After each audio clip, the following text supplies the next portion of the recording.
अभी ये भाई साहब ने सुकलैन, ये हमारे आजकल के मर्द हजरात। विकास ने जाके इधर तो देख लो, विकास ने जाके वो वाला एसी बंद किया, कह रहा है मुझे ठंड लग रही है। चले।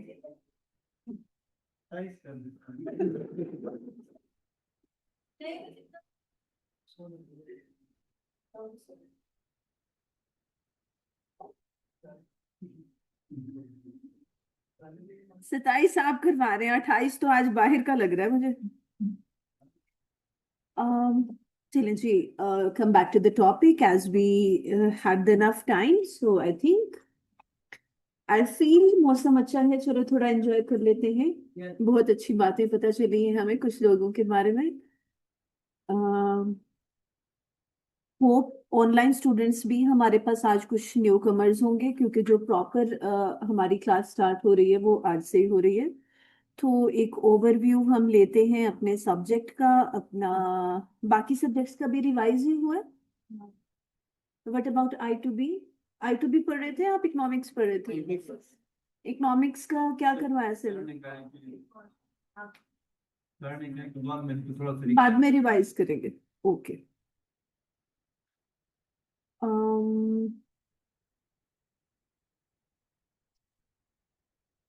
सो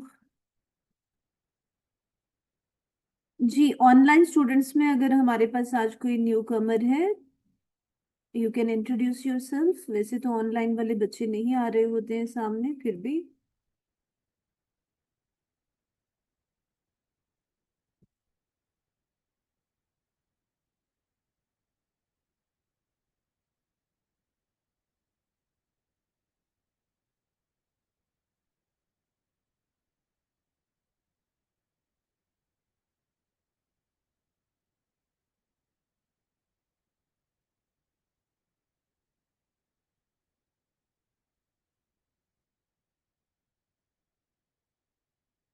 Okay, so if we talk about the exam format, आज हमें जो हमारे ओल्ड कमर्स हैं जो पहले से क्लासेस ले रहे हैं वो बताते जाएंगे। हम न्यू कमर्स के साथ अपना जो एग्जाम फॉर्मेट है, सिलेबस है, वो डिस्कस कर लेते हैं। So first question is, like if it is this question, it's vocabulary. Vocabulary included, it contains synonyms, antonyms, idioms and phrases. Fine. आपका फर्स्ट क्वेश्चन अगर हम देखते हैं, BWCS business writing and comprehension skills, इसमें first question जो है वो हमारा वोकैब का आ रहा है। वोकैबलरी में हमारे पास सिनोनिम्स, एंटोनिम्स, इडियम्स और फ्रेजेस आ जाते हैं। जो हमारा ओल्ड फॉर्मेट था, या जब हमारी ये बुक नई नई आई थी तब इस तरह से ये क्वेश्चन एग्जाम में आता था। आपसे कॉलम मैचिंग में पूछे जाते थे ये वाले सिनोनिम्स, एंटोनिम्स। लेकिन अब जो फॉर्मेट काफी टाइम हो गया है जो आई कैप लेकर चल रहा है, that is in MCQs form. MCQs form में आपसे सिनोनिम्स, एंटोनिम्स, इडियम्स, फ्रेजेस कुछ भी पूछा जा सकता है। ज्यादा सिनोनिम्स होते हैं, लाइक 5-6 सिनोनिम्स हो जाते हैं, 2 एंटोनिम्स, 3 इडियम्स, 1 फ्रेज और 2 फ्रेजेस। इस तरह से करके आपके ये 10 स्टेटमेंट्स कंप्लीट हो जाती हैं। 2 मार्क्स फॉर ईच। टोटल आपका जो क्वेश्चन है ये 20 मार्क्स का आता है। मॉडल पेपर मैं आपसे शेयर कर दूंगी आपके ग्रुप में, तो वहां से आप देख लेंगे। वो कैब के बाद हमारे पास जो सेकंड क्वेश्चन आता है, दैट इज, चलो कॉम्प्रिहेंशन को ले लेते हैं। Comprehension,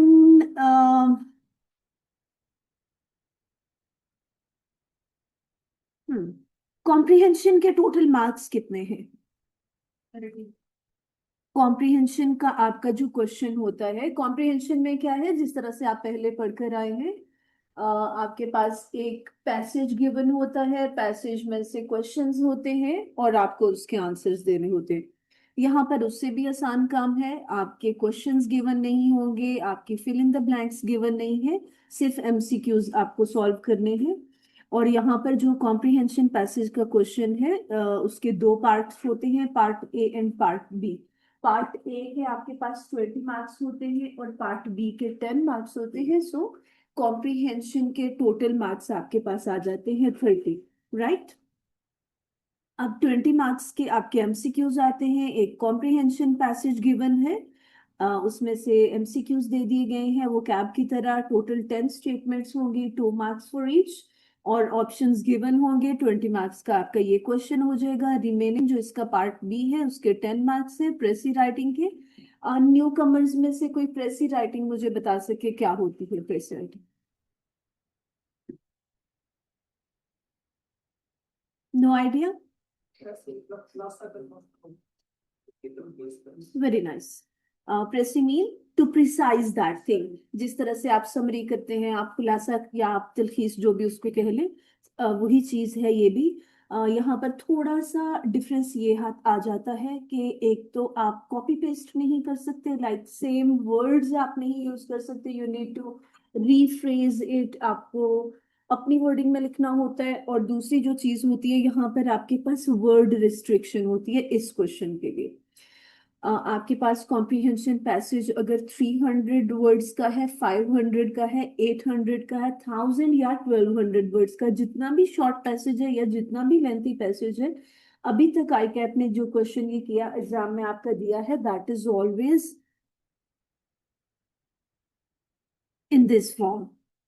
Write a précis of the following passage of about 95 to 100 words. Also suggest a suitable title for this passage. आपको उस पूरे कॉम्प्रिहेंशन पैसेज को दे पढ़ने के बाद प्रेसी राइटिंग करनी है जिसका वर्ड काउंट होता है 95 टू 100 वर्ड्स।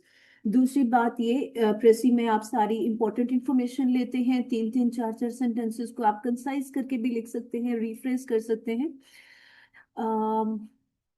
हाँ, प्रेसी आपके कॉम्प्रिहेंशन पैसेज में 3 पैराग्राफ आ रहे हैं, 5 आ रहे हैं या 8 आ रहे हैं, it doesn't matter.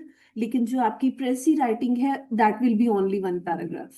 95 to 100 words का एक पैराग्राफ आप बनाएंगे प्रेसी राइटिंग का, और उसका टाइटल भी देंगे। टाइटल अलग आपको गिवन होगी हेडिंग, उस पर आप क्लिक करके टाइटल लिख देंगे। एट द एंड आप लिख सकते हैं। टाइटल के भी मार्क्स होते हैं।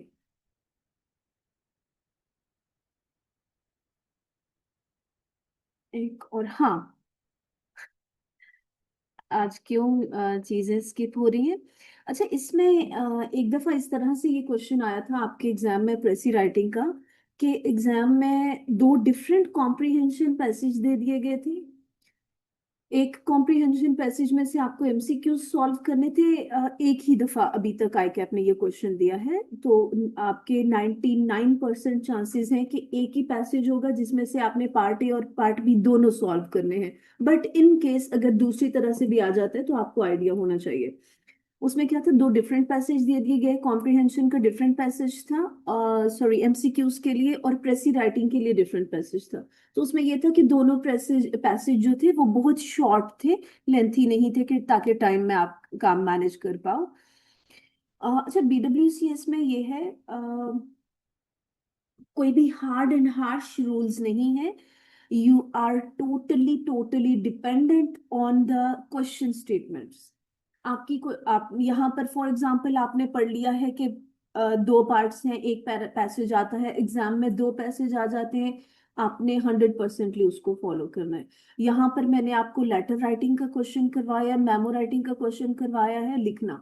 एग्जाम में आपके पास एक रॉन्ग फॉर्मेट के साथ लेटर आ जाता है और आपको कहा जाता है कि आइडेंटिफाई द मिस्टेक्स, या फिर आपको कहा जाता है रीड्राफ्ट इट, उसको दोबारा आप लिखें, जो भी उसकी मिस्टेक्स हैं उनकी करेक्शन के साथ लिखें। So you are totally dependent on the question statement. Format हम हर तरह से पढ़ लेंगे, लेकिन क्वेश्चन स्टेटमेंट अगर चेंज हो के आ जाती है, जो हम क्लास में डिस्कस कर चुके हैं, तो आपने ये नहीं देखना कि टीचर ने क्या इंस्ट्रक्शन दी थी, आपने अपने क्वेश्चन स्टेटमेंट को पढ़ना है। इट्स नॉट लाइक दैट कि कुछ भी 100% चेंज होकर आ जाएगा। स्लाइड से डिफरेंस हो सकता है, लाइक लेटर राइटिंग का फॉर्मेट हमने सीख लिया किस तरह से लिखते हैं, कितने पैराग्राफ बनाते हैं, कैसे बनाते हैं। एग्जाम में बजाय नया लेटर लिखने के एक रॉन्ग फॉर्मेट के साथ मिस्टेक्स के साथ लेटर आ गया और आपने उसकी मिस्टेक्स बतानी है और उसको दोबारा से लिखना है जैसे हम क्लास में करते हैं। तो इस तरह से चीजें थोड़ी बहुत समटाइम्स हो जाती हैं, उसमें आपने परेशान नहीं होना। Till now we are done with the 50 marks, 2 questions, right? Third question, third question is letter writing. अच्छा, लेटर राइटिंग का ये जो थर्ड क्वेश्चन है, इसमें हमारे पास कोई चॉइस होती है? हाँ, हमको रीराइट कर होता है। रीराइट करने को आता है या हमें लेटर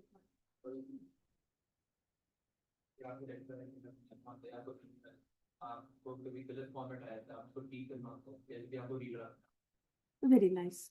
आपके पास चॉइस नहीं है, ऐसा नहीं है कि कोई दो स्टेटमेंट्स आ गई हैं, कोई दो चीजें आ गई हैं और आपको कहा जाए कि आप चूज कर लें आपने क्या लिखना है। It's not like that. अभी तक एग्जाम में दो क्वेश्चन आ रहे हैं, लेटर राइटिंग या फिर मेमो राइटिंग। आप कह लें 70% हमारे पास या 60% लेटर राइटिंग का क्वेश्चन आता है, 30-40% मेमो राइटिंग का क्वेश्चन आता है। लेटर राइटिंग और मेमो राइटिंग में कुछ ज्यादा डिफरेंस नहीं है। Letter writing is for outside purposes, for external communication, organisation के बाहर जितनी कम्युनिकेशन हो रही है लेटर राइटिंग की फॉर्म में होती है। And memo writing is for internal communication, organisation के अंदर जो अपने उनके कोलीग्स हैं या उनका जो स्टाफ है, जो मैनेजमेंट है, उनके साथ जो कम्युनिकेशन हो रही है, that will be in the form of memo writing. तो डेफिनेटली अगर आपके कॉलेज सीएफई ने कॉलेज से बाहर कोई कम्युनिकेशन करनी है तो वो बहुत ज़्यादा कॉन्शियस होंगे, बहुत ज़्यादा फॉर्मेलिटीज़ के साथ लिखेंगे, लेटर की फॉर्म में लिखेंगे। और अगर मैनेजमेंट ने ऑफिस से यहाँ तक मुझे कोई मैसेज कन्वे करना है, that will be very short, very concise, very straight forward. उसमें ये मेंशन करने की ज़रूरत नहीं है कि मैं कौन हूँ, मेरी डेजिग्नेशन क्या है, उसमें ग्रीटिंग्स की जरूरत नहीं है, उसमें कॉम्प्लीमेंट्री क्लोज की जरूरत नहीं है, रिगार्ड्स लिख सकते हैं, that's it. So it's the difference between memo and later. अभी तक आपके एग्जाम में यही दोनों क्वेश्चन आ रहे हैं, लेकिन राइटिंग प्रोसेस में हमारे पास दो क्वेश्चन और आ जाते हैं, that is report writing and email writing. I cap ने अभी तक एग्जाम में रिपोर्ट राइटिंग और ईमेल राइटिंग का क्वेश्चन ऐड नहीं किया है, but it might be possible कि आपके एग्जाम में आ जाए। फॉर एग्जाम्पल अभी तक नहीं आया, लेकिन अगर एग्जाम में आई कैप दे देता है ईमेल राइटिंग या रिपोर्ट राइटिंग, तो आपको वो अटेम्प्ट करना होगा, क्योंकि हमारे सिलेबस में गिवन है ये चीजें। इसलिए हम ज्यादा प्रैक्टिस तो लेटर और मेमो राइटिंग की करेंगे, बट अलॉन्ग विद दैट हम जो है रिपोर्ट राइटिंग और ईमेल राइटिंग को भी देखेंगे। उसके स्टेप्स आपने अंडरस्टैंड करने हैं। बाकी फॉर्मेट में स्लाइड से डिफरेंस होता है, इवन फॉर्मेट भी लेटर का डिफरेंट है। Memo, email writing and report writing तीनों का फॉर्मेट सेम है। पैराग्राफ में डिफरेंस आता है, वो भी ईमेल और जो रिपोर्ट ईमेल और मेमो राइटिंग का जो फॉर्मेट है पैराग्राफ का भी है, वो सेम है। सिर्फ रिपोर्ट राइटिंग का फॉर्मेट पैराग्राफिंग में भी डिफरेंट आ जाता है। उसमें हम हेडिंग्स वगैरह देते हैं, वो जब हम उस क्वेश्चन पे जाएंगे तो आपको क्लियर हो जाएगा, डोंट वरी अबाउट इट। सो आपके क्वेश्चन एग्जाम में लेटर आ रहा है या मेमो आ रहा है या रिपोर्ट है या ईमेल है, कोई भी एक क्वेश्चन आ जाएगा और 20 मार्क्स का आपका ये क्वेश्चन है, राइट। अब जिस तरह से आप अपनी स्क्रीन पे देख सकते हैं, क्वेश्चन के उस क्वेश्चन लेटर राइटिंग की जगह या मेमो राइटिंग की जगह इन्होंने क्वेश्चन दे दिया है, एनालाइज द फॉलोइंग लेटर। एक लेटर आपको गिवन है, आपने इसको एनालाइज करना है, अंडरस्टैंड करना है। List down any 5 weaknesses and redraft it. Format carries marks. Format में जो जो मिस्टेक्स हैं, डेट फॉर्मेट रॉन्ग है, सब्जेक्ट मिसिंग है, बाकी बहुत सारे मिस्टेक्स हैं, जब आप फॉर्मेट्स करेंगे आपको क्लियर हो जाएंगी। तो इसमें सबसे पहले आपने कहना है लिस्ट डाउन एनी 5 वीकनेसेस। इसका क्या मतलब? हाँ, यहाँ पर हम करेक्शन की तरफ नहीं जा रहे, हमने सिर्फ ये बताना है कि मिस्टेक्स क्या है, इश्यूज क्या है। लाइक डेट फॉर्मेट रॉन्ग है तो हम कह देंगे date format is incorrect. Subject नहीं लिखा हुआ तो हम कह देंगे सब्जेक्ट इज मिसिंग, राइट। उसकी करेक्शन हमने नहीं करनी। करेक्शन कहाँ पर होगी जाके? पार्ट बी में वो हमें किया, पार्ट ए में क्या कहाँ कह रहे हैं? हाँ, नेक्स्ट वो हमें कह रहे हैं 5 वीकनेसेस के बाद रीड्राफ्टेड। फिर इस पूरे लेटर को हमने अंडरस्टैंड करना है और दोबारा से नए सिरे से लिखना है। तो वो जो उन मिस्टेक्स की करेक्शन होगी या बाकी भी जितनी फर्दर मिस्टेक्स होंगी वो सारी उसमें मैनेज हो जाएंगी, एड्रेस हो जाएंगी। Is that clear? अब कुछ ज्यादा इसमें इश्यूज नहीं है, बस आपकी अंडरस्टैंडिंग की बात है। वीकनेसेस का अगर ये वाला लेटर आ जाता है, ये भी समटाइम्स आता होता है, अगर इस तरह का लेटर आ जाता है तो जब आप वीकनेसेस पॉइंट आउट करेंगे, मेक श्योर आप फॉर्मेट को पहले देखें, फॉर्मेट की मिस्टेक्स आप पॉइंट आउट करें, उसके बाद पैराग्राफ की तरफ जाएं, उसके बाद स्पेलिंग्स, ग्रामर या सेंटेंसेस की तरफ जाएं. So, this question contains how many marks? 20 marks. 20 marks. Then we are done with how many marks till now? 70 marks and 3 questions. So we left with the last question. Essay writing contains 30 marks. Last question है, 30 marks है. Again यहाँ पर हमारे पास दो part आ रहे हैं, part ए और part B. Comprehension में हमारे पास जो मार्क्स डिस्ट्रीब्यूशन थी पार्ट ए और पार्ट बी की, दैट वाज 20+10. 20 एमसीक्यूज के लिए थे, 10 प्रेसी राइटिंग के. यहाँ पर जो हमारी मार्क्स डिस्ट्रीब्यूशन आ रही है, यहाँ पर हमारे पास आ रही है दैट इज 10+20. 10 मार्क्स हमारे पास फॉर्मेट के आ रहे हैं, 20 मार्क्स हमारे पास एसे राइटिंग के पैराग्राफ्स के आ रहे हैं. अब फॉर्मेट में क्या होता है, this is the only question where you will have the choice, but in reality you don't have the choice. ये कैसे होता है? अब देखिए, अगर आपके पास सिंपल दो स्टेटमेंट्स आ रही हैं, लाइक फिश बोन ऐसे या आर्गुमेंटेटिव राइटिंग हमने पढ़ ली है, उसमें आपके पास दो टॉपिक आ गए, आपने एक चूज करना है, वो तो समझ आती है, चॉइस है आपके पास. बट यहाँ पर ऐसे राइटिंग में हमारे पास दो कैटेगरीज आती हैं. एक हमारे पास आर्गुमेंटेटिव राइटिंग आती है, आर्गुमेंटेटिव ऐसे आता है. एक हमारे पास डिस्क्रिप्टिव ऐसेज आते हैं. Body language matters a lot.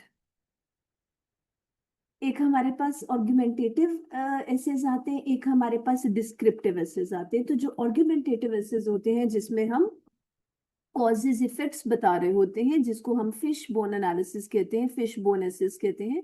तो फिश बोन का मतलब होता है कि हम उसका एनालिसिस कर रहे हैं, हम उसके रीजंस फाइंड आउट कर रहे हैं. और जो हमारे पास आर्गुमेंटेटिव या फिश बोन में कैटेगरी में जो हमारे पास ऐसे आ रहा होता है, that is always a social problem, जिसका हम बताते हैं कि एक सोशल प्रॉब्लम है, उसके रीजंस क्या है, ये प्रॉब्लम क्यों एग्जिस्ट करता है, और उसके फिर सोसाइटी पे इफेक्ट्स क्या आ रहे हैं.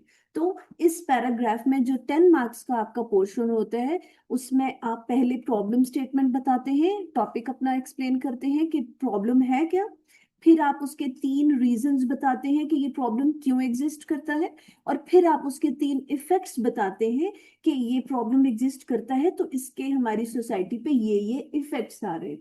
लाइक अगर हम चाइल्ड लेबर की बात कर लेते हैं, तो आपकी नजर में उसके क्या रीजंस हैं?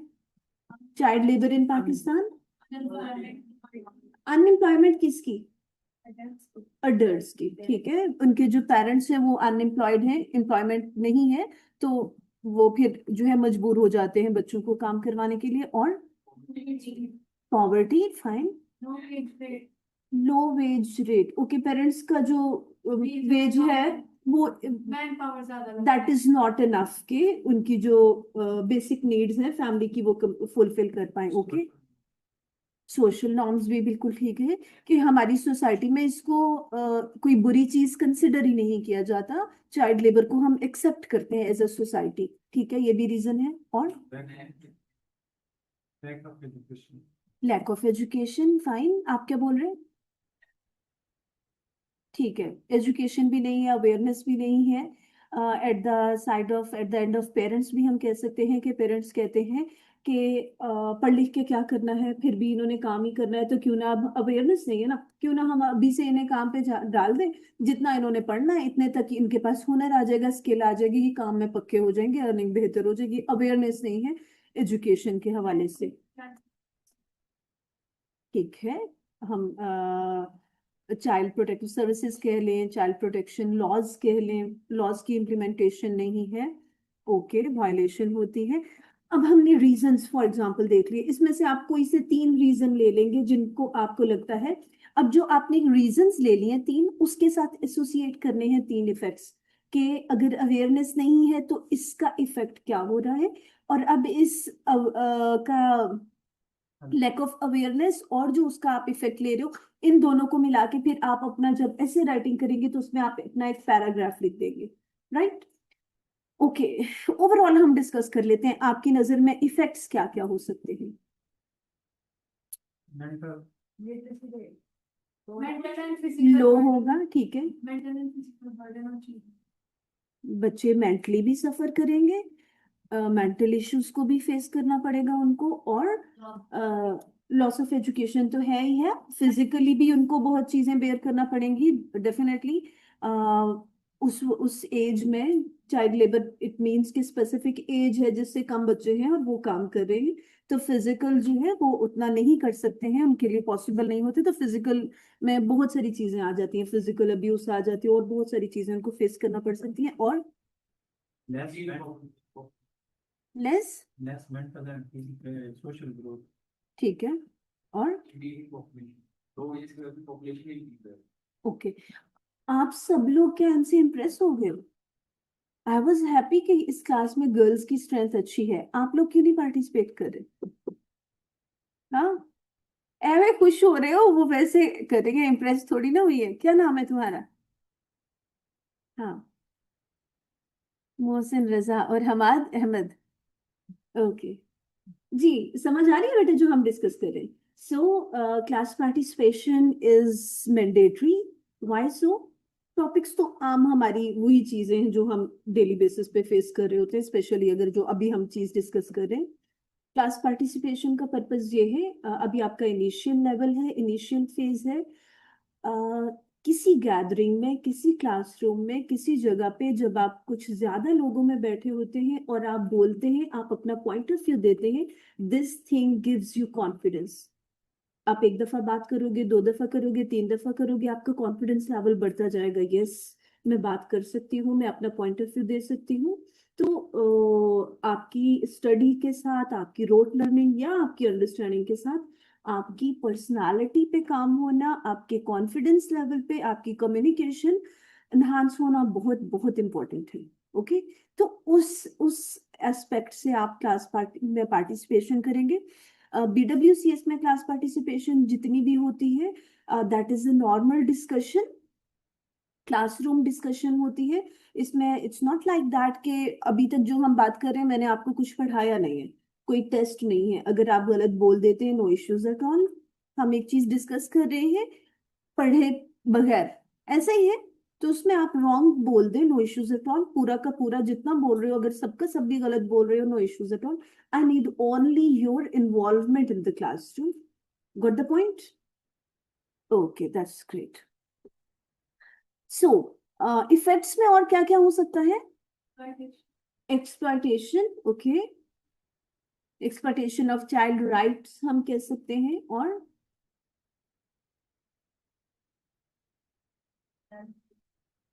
ठीक है, उनका डेफिनेटली उन बच्चों का फ्यूचर ब्राइट नहीं होगा, उनका कोई करियर नहीं होगा, और उनकी जो कमिंग जनरेशन होगी वो भी उन्हीं के फुटप्रिंट्स पे चलेगी। नेक्स्ट,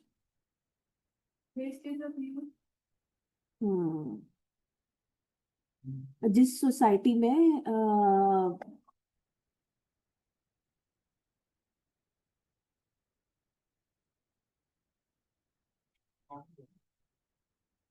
क्यों गंदा कर रहे हो इसको, पेंसिल ले लो, क्या नाम है, बोर हो रहे हो, रख दो पेन को, ओके। सो क्या सारा टेम्पो तोड़ देते हो, क्या बात कर रहे थे भाई हम? हाँ, यूथ जो है किसी भी कंट्री के लिए बहुत बहुत बहुत इंपॉर्टेंट पार्ट होती है उनकी पॉपुलेशन का। तो अगर एक जैसे हमारी सबसे जो नीचे क्लास होती है, इसको हम क्या कहते हैं, लो मिडल भी नहीं कहेंगे, उससे भी नीचे का ये जो तबका होता है जो चाइल्ड लेबर में बच्चे जाते हैं, तो वो भी एक ह्यूज अमाउंट ऑफ पॉपुलेशन है। तो अगर इतनी ज्यादा पॉपुलेशन वो चाइल्ड लेबर में चली जाती है, तो डेफिनेटली उनको प्रॉपर, उनकी फिजिकली मेंटली प्रॉपर ग्रोथ नहीं हो रही है, उनको प्रॉपर एजुकेशन नहीं दे रही है, उनके पास प्रॉपर कोई स्किल नहीं है। सबसे सबसे इम्पोर्टेंट बात कि उनमें उनकी कोई एथिकल प्रैक्टिसेस नहीं है। एथिकली जब आप जिस इन्वायरमेंट में होते हैं, आपको वही सही लगता है। एक एनवायरनमेंट में जहाँ आपने बच्चे को डाल दिया जहाँ पर शुरू से ही गलत काम हो रहे हैं, तो जैसे जैसे वो बच्चा ग्रो करेगा वो समझेगा कि देर इज नो डिफरेंस, ये चीज ऐसे ही होती है, इट्स नॉर्मल। तो फिर वो जो इतनी पॉपुलेशन होगी, वो जब बड़े होंगे तो वो उतनी पॉपुलेशन, उतनी परसेंटेज जो यूथ है वो वेस्ट जाएगी, या फिर वो रॉन्ग वे में यूटिलाइज होगी फॉर दैट कंट्री। तो बहुत सारे इसके इफेक्ट्स हो सकते हैं। आपने ये देखना है कि आपको कौन सी चीजें आसान लगती हैं, किस टॉपिक पे आप बात कर सकते हैं, वो 3 कॉजेज और 3 इफेक्ट्स आप लेंगे। जब आप प्रॉब्लम स्टेटमेंट आपकी ये स्क्रीन पे आ रहा है, कॉज 1 कॉज 2 कॉज 3 इफेक्ट 1, इसी तरह से इफेक्ट 1 इन्होंने नहीं लिया हुआ, इफेक्ट 1 इफेक्ट 2 इफेक्ट 3, ये 7 पॉइंट्स जब आप लिख लोगे तो आपको इसके 10 मार्क्स मिलेंगे पार्ट ए के। पार्ट बी के लिए आपने क्या करना है, ऐसे राइटिंग। अगेन इस क्वेश्चन में आपके पास वर्ड रिस्ट्रिक्शन होती है। 90% 95% एग्जामिनर आपको कह रहा होता है 150 वर्ड्स का ऐसे लिखें, और मार्क्स कितने हैं, 20, क्योंकि ये 10 मार्क्स का तो सेपरेट हो गया, ये वर्ड काउंट में नहीं आता। इसके बाद आपने 20 मार्क्स के लिए 150 वर्ड्स लिखने हैं। वर्ड काउंट बहुत कम है। 150 वर्ड्स के लिए हमने क्या डिस्कस किया था कि आपके सिस्टम की कितनी लाइंस बनेंगी, 7, 7.5, 7, 8, इतनी लाइंस में अपने सिस्टम की आपका ये पूरा ऐसे आ जाएगा। जैसे सिस्टम की 18 to 20 वर्ड्स में आपकी एक लाइन आ रही है। तो वर्ड काउंट बहुत कम है, बहुत कम है इसके लिए। अच्छा, आपको क्या लगता है अभी तक आप जो पढ़कर आए हो उसमें बहुत डिपेंड करती थी चीजें। एक तो आपकी जो होती है प्रेजेंटेशन, वो तो मैटर करती ही करती है, उसके साथ आपका वर्ड काउंट बहुत मैटर करता था। जितनी ज्यादा शीटें भरी हुई हैं उतने ज्यादा मार्क्स। यहाँ पर वर्ड काउंट बहुत बहुत बहुत लिमिटेड हो गया है। आपको क्या लगता है क्या रीजन हो सकता वो चाहते हैं कि हम अपना आइडिया कंसाइज डिजाइन करें। एक एलिमेंट है कि हम कितनी शीटें अगर 150 वर्ड में बात नहीं कर सकते हैं तो हमें क्या जरूरत है कि हम अबाउट 1500 1200 1000 वर्ड द पॉइंट है? बिल्कुल सही कह रही है। ठीक है, आप सब सही कह रहे हैं। इसका रीजन ये भी है कि जो आपकी फील्ड है इसमें एग्जैजुरेशन की कोई गुंजाइश नहीं है, इसमें इररेलेवेंट चीजों को डिस्कस करने की कोई गुंजाइश नहीं है। जब आप अपनी उसमें प्रैक्टिस में जाते हैं, जब आप अपने आर्टिकलशिप के लिए जाते हैं, या फिर उससे फर्दर जब आप मूव करते हैं, तो वहां पर आपकी प्रैक्टिकल लाइफ में you don't have time for the extra things. वहां पर आपको टू द पॉइंट बात करनी है। फॉर एग्जाम्पल, आप एक पोस्ट पे काम कर रहे हैं जहां पर आपको per day hundreds of emails receive हो रही हैं जिनको आपने रिस्पॉन्ड बैक करना है। तो क्या आपके पास इतना टाइम होगा कि आप एग्जैजुरेट करते रहें, आप ज्यादा फॉर्मेलिटीज में पढ़ते रहें? आपने अपनी वर्डिंग इस तरह की रखनी है कि टू द पॉइंट होके, स्पेसिफिक होके, कंसाइज वे में आप जो है उनको रिस्पॉन्ड बैक कर दें, आप उनका अपना मैसेज कन्वे कर पाए। तो वही चीज यहाँ पर सिखाना चाह रहे हैं। दूसरी इंपॉर्टेंट बात, आपको सिखाना चाह रहा है आईकेप कि आप इंस्ट्रक्शंस फॉलो करते हैं या नहीं करते हैं। अब एक तो आपका वर्ड काउंट तो उन्होंने स्पेसिफिक कर दिया है, आप 250 या 150 से एक्सीड नहीं करते हो। उसके बाद एक और जो चीज उन्होंने की है, उन्होंने आपको 3 पॉइंट्स में रेस्ट्रिक्ट कर दिया है। आप फॉर एग्जाम्पल आपने अपने कॉजेज में चूज कर लिया है लैक ऑफ एजुकेशन कर लिया, अनएम्प्लॉयमेंट कर लिया, और थर्ड आपने क्या कर लिया, लो वेजेस कर लिया फॉर एग्जाम्पल। तो जब आप अपने ऐसे राइटिंग में जाओगे तो आप इन तीनों चीजों और इन तीनों चीजों के इफेक्ट से बाहर नहीं जा सकते हैं। आपने इन जो 3 पैराग्राफ इन कॉजेस इफेक्ट्स को एक्सप्लेन करने के लिए लिखने, इसमें आप यही तीनों चीजें सिर्फ डिस्कस कर सकते हैं। Getting the point? तो आपको ये सिखाया जा रहा है कि आप गिवन इंस्ट्रक्शंस में रहकर आपने अपना काम कैसे कंप्लीट करना है। आपने फॉर्मेट बना दिया 10 मार्क्स का, आपने बता दिया आपने क्या क्या लिखना है। ऐसे राइटिंग में अगर आप उससे हट के कुछ लिखेंगे तो आपको मार्क्स नहीं मिलेंगे। हट के आप कहाँ लिख सकते हैं? आप इंट्रोडक्शन आपका 10 to 15 वर्ड्स का है, उसमें आप सिर्फ अपना टॉपिक ही एलैबोरेट कर सकते हैं। 3 पैराग्राफ जो आप बना रहे हैं, first cause first effect, second cause second effect, और थर्ड कॉज थर्ड इफेक्ट का जो आप 3 पैराग्राफ बना रहे हैं, उसमें हर पैराग्राफ के लिए आपके पास वर्ड काउंट होता है लाइक 35 to 40 वर्ड्स। इसमें भी आपने वही डिस्कस करना है जो आपने अपने फॉर्मेट में कॉज इफेक्ट में बता दिया। तो जो अगर आप कोई एक्स्ट्रा सजेशन देना चाह रहे हैं, कोई रिकमेंडेशन देना चाह रहे हैं, other than that, in points के अलावा कोई बात करना चाह रहे हैं, वो फिर आप जाके अपने कंक्लूजन में कर सकते हैं। कंक्लूजन में भी पहले आप अपने तीनों कॉजेज को अगेन बताते हैं कि these are the root causes of this specific issue, और फिर आप सॉल्यूशंस पे जाते हैं कि इस प्रॉब्लम को कैसे सॉर्ट आउट किया जा सकता है। अगर तो वो सॉल्व हो सकता है तो इसको हम इस तरह से सॉल्व कर सकते हैं, लाइक कुछ इश्यूज होते हैं जो सॉल्व किए जा सकते हैं, like an example transportation. Solve हो सकते हैं। एक और इशू हमारे पास आ गया, यूजेज ऑफ सोशल मीडिया।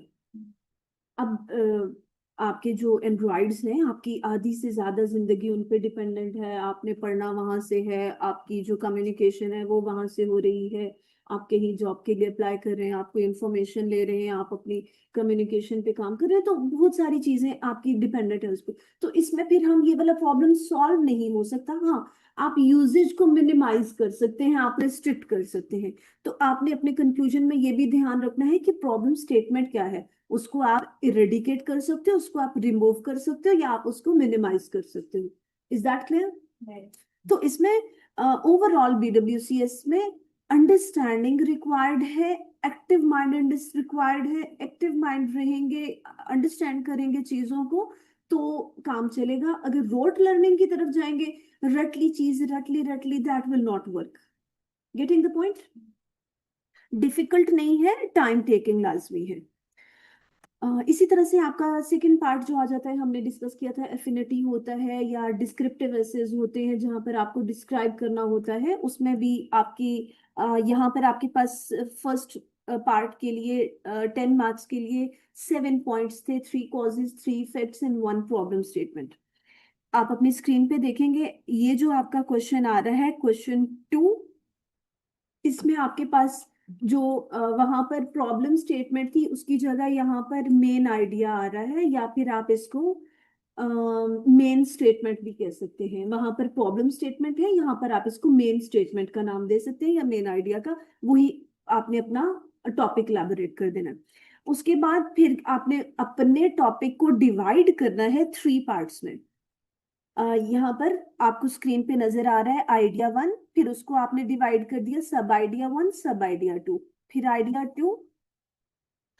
इसका सॉल्यूशन कंप्लीट नहीं आ रहा। फिर इसी तरह से सब आइडिया 2 में भी सब आइडिया 1, सब आइडिया 2, फिर आइडिया 3 में अगेन सब आइडिया 1, सब आइडिया 2। तो यहाँ पर आपके 9 तो ये आइडियाज हो जाएंगे, 3 मेन आइडियाज, 2 सब आइडियाज, और एक आपकी मेन स्टेटमेंट। तो यहाँ पर 10 नंबर के लिए पार्ट ए में आपके पास 10 चीजें आ गई हैं, जबकि फिश बोन में आपके पास 10 नंबर के लिए 7 चीजें थी। Getting the point? डिफिकल्ट नहीं है, इट्स जस्ट एन ओवरव्यू। जब हम इन क्वेश्चंस पर जाएंगे तो आपको समझ आ जाएगी क्या और क्या नहीं है इसमें।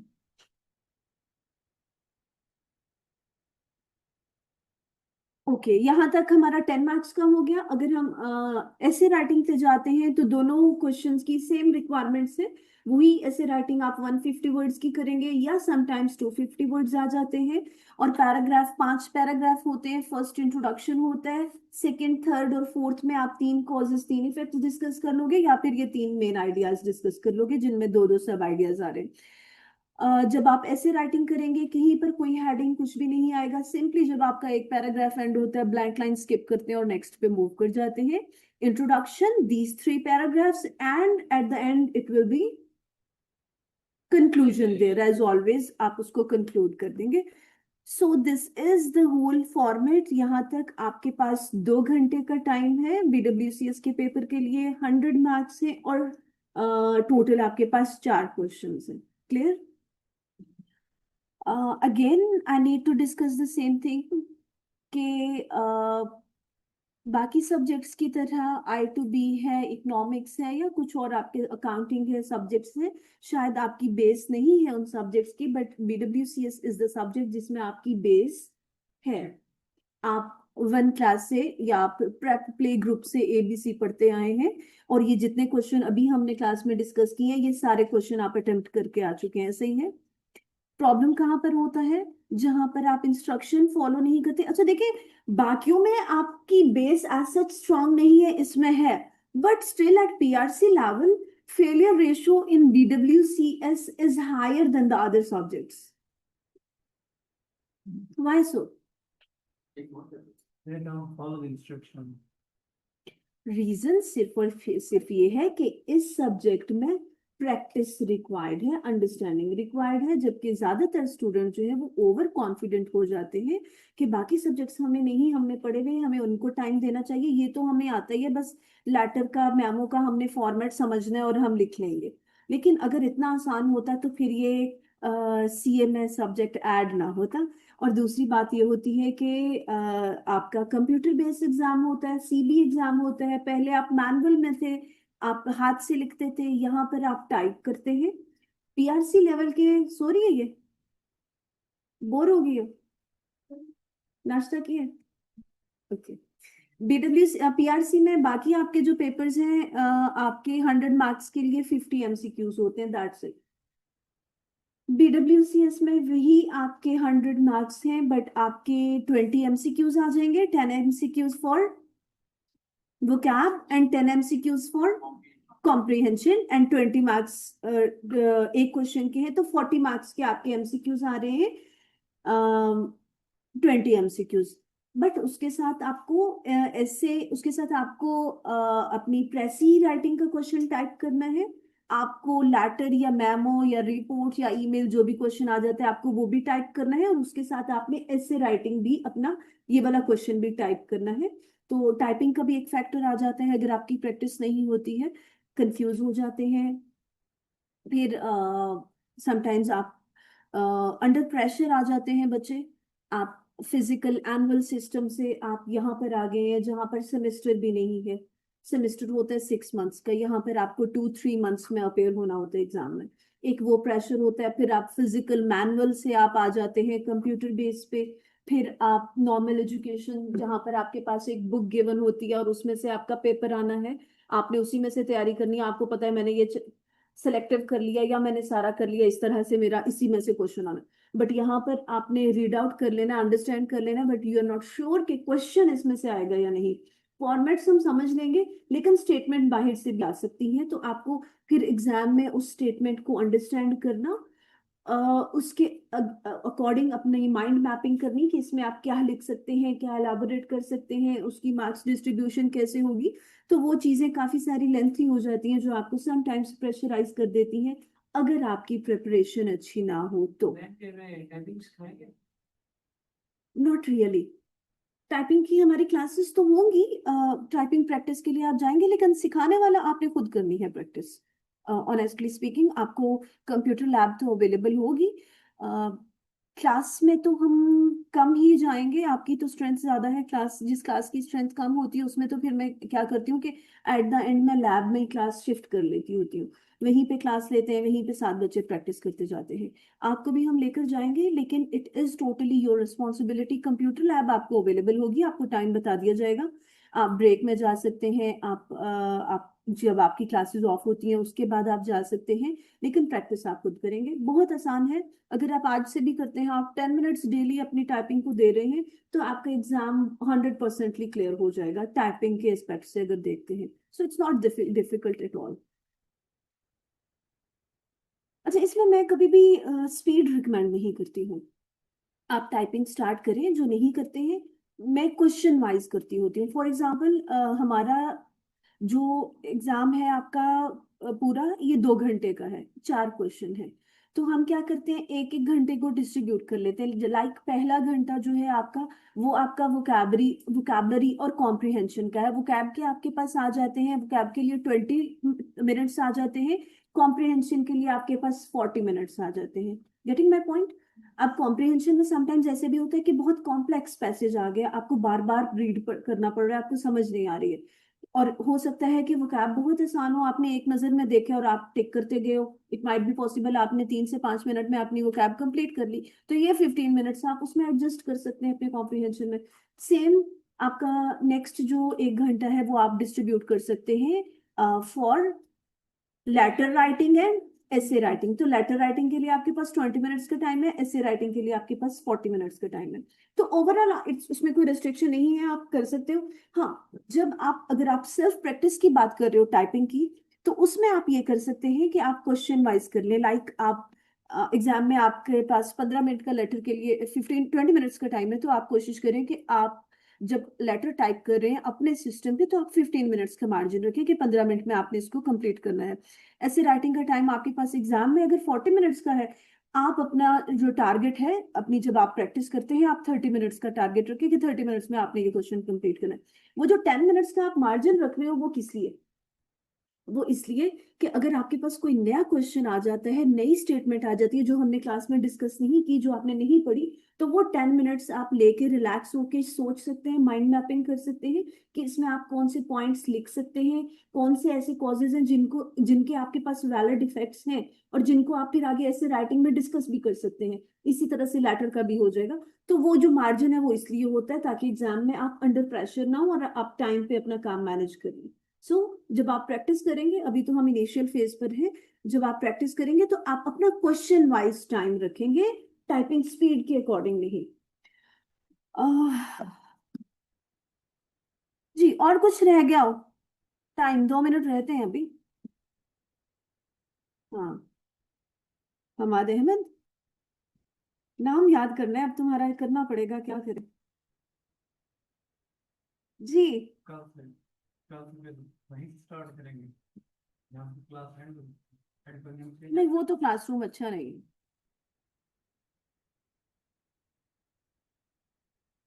ये ज्यादा अच्छा नहीं है, यहाँ से स्टार्ट कर लेते हैं। नहीं मतलब एम्प्लॉयमेंट से या दोबारा वो क्या कराएंगे या फिर नेक्स्ट फॉर्मेट में।